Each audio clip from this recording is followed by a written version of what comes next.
राज्यसभा का समीकरण बदलने वाला है और साथ ही बदल सकती है कई दिग्गजों की सियासी किस्मत। कांग्रेस अध्यक्ष मल्लिकार्जुन खड़गे से लेकर पूर्व पीएम एचडी देवेगौड़ा और शरद पवार तक अगले एक साल में ऊपरी सदन की 75 कुर्सियां खाली होने जा रही हैं। सवाल यह है कि कौन दोबारा लौटेगा और कौन राजनीति के इस गलियारे से विदा लेगा। राज्यसभा में एक बड़ा बदलाव आने वाला है। अगले एक साल में करीब 75 सीटें खाली होंगी और इस लिफ्ट में कई बड़े नाम हैं जो दर्शकों से संसद की राजनीति का चेहरा रहे हैं।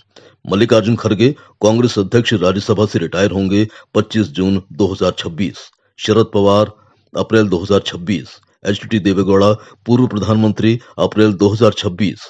हरिवंश जेडीयू सांसद और डिप्टी चेयरमैन। रामगोपाल यादव सपा नेता। दिग्विजय सिंह कांग्रेस के अनुभवी रणनीतिकार। हरदीप पुरी, रामदास आठवले, प्रियंका चतुर्वेदी, उपेंद्र कुशवाहा और कई अन्य दिग्गज नेता इस सूची में शामिल हैं। सिर्फ नाम नहीं, सिरदर्द भी हैं। कांग्रेस के सामने सबसे बड़ी चुनौती यह है कि उसके कई वरिष्ठ नेता रिटायर हो रहे हैं और उन्हें दोबारा भेजने के लिए संसदीय गणित साथ नहीं है। इस वक्त कांग्रेस के पास सिर्फ कर्नाटक, हिमाचल और तेलंगाना की राज्य सरकारें हैं। ऐसे में ऊपरी सदन की हर सीट के लिए कांग्रेस में अंदरूनी संघर्ष तय माना जा रहा है। क्या खड़गे को दोबारा भेजा जाएगा या दिग्विजय सिंह की वापसी होगी? क्या युवा चेहरों को मौका मिलेगा या अनुभव को प्राथमिकता दी जाएगी? राज्यसभा के लिए कांग्रेस का अगला फॉर्मूला क्या होगा, यही सबसे दिलचस्प पहेली है। राज्यसभा की सीटों का समीकरण। कुल वर्तमान सदस्य 240।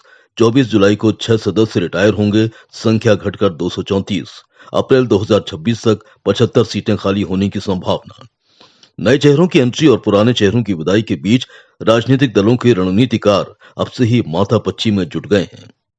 मनोनयन बनाम चुनाव, सत्ता का संतुलन भी बदलेगा। हाल ही में राष्ट्रपति द्रौपदी मुर्मू ने 4 सदस्यों को राज्यसभा के लिए मनोनीत किया, जिसने सदन की संख्या अस्थायी रूप से बढ़ाकर 224 कर दी, लेकिन अगली रिक्तियों के साथ यह आंकड़ा फिर गिरेगा। इनमें सबसे महत्वपूर्ण बात यह है कि बीजेपी की रणनीति अब राज्यसभा में भी बहुमत बनाए रखने की है, ताकि विधायी कामों में किसी अवरोध की आशंका न रहे। वहीं कांग्रेस को बची खुची सत्ता से अधिकतम लाभ उठाना है।